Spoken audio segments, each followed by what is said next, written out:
Okay, hello. Today we're going to be going over welfare and price controls. So last week we went over economic welfare. Oh, don't have I erased my notes. But we were looking at the consumer and producer surplus and equilibrium. So today we're going to be still looking at consumer and producer surplus, but now we're going to be looking at it with price controls. So we're going to have two examples here, one with a price floor and one with a price ceiling. So starting out, just looking at this one with the price floor. First thing I want to do is find the equilibrium price and quantity. And we've already been doing this for a few homeworks now. So I'm not going to go through the calculations. The calculations will be in a previous video, but I do just want to type out what the equilibrium point is going to be here. And that's going to be, let's see, I have it here in my notes. The equilibrium price is going to be 37. So P star equals 37.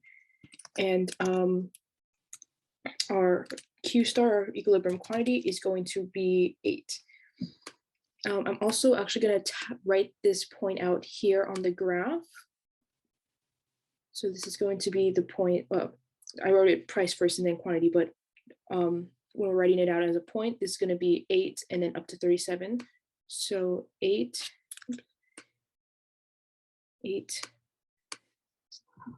37. So this is the point 837. In fact, I'll even retype it here. So Q star equals 8. P star equals 37. Okay. Yeah, so we have the point 837 here as our equilibrium point. And I'm also going to point out before we get started on the surplus, I'm also going to point out what is the quantity traded in the market under the price floor. So a bit of a review about price floors. So normally, our equilibrium point, we have our equilibrium point right here.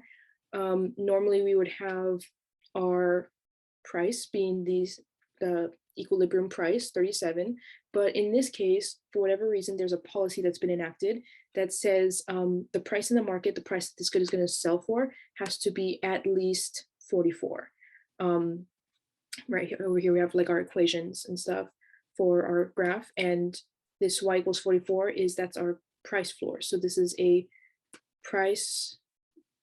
I'm just going to put PC for price control is going to be 44. And so when we're looking at this, what's the price that's going to be traded in the market? Well, we have our quantity demanded our quantity demanded under the price floor, and that's if we kind of just go down here, it's not marked, but this is going to be 7. And then we have our price supplied in this under this, or our quantity supplied under this price floor. And we go down here again, it's not marked, but this is going to be 11.5.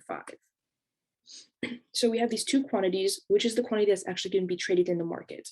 Well, suppliers are going to be supplying a quantity of 11.5 in the market, but consumers are only going to want to actually purchase 7 units at this price. So even though there's going to be 11.5 quantities provided, only 7 are actually going to get purchased because that's all consumers want to actually purchase.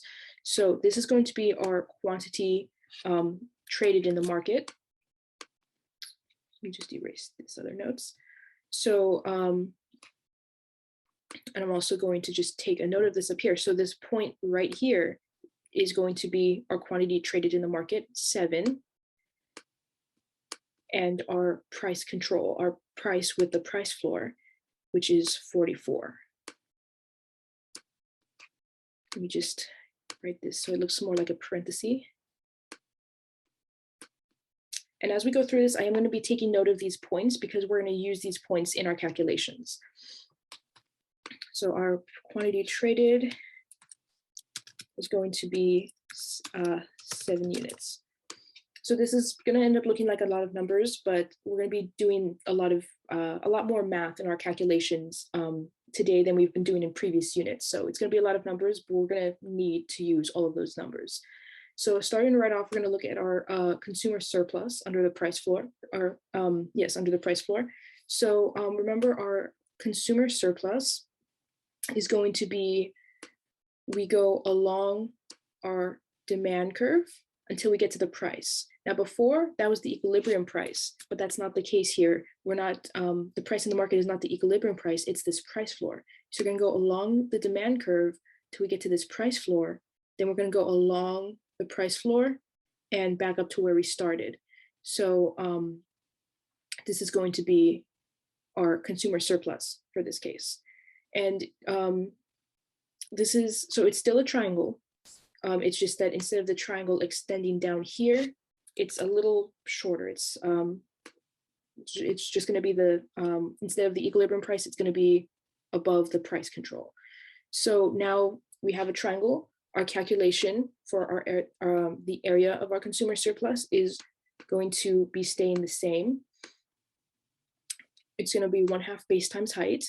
So consumer surplus equals 1/2 times base times height. So what's our base going to be? When we're looking at the base, we can look at just this area right down here.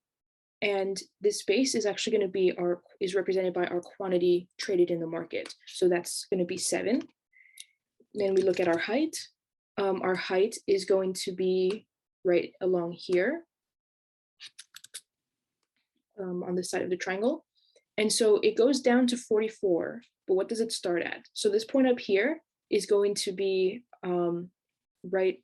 So our quantity is 0, so we plug that into our formula. So we have a quantity of 0, and the intercept is going to be 93.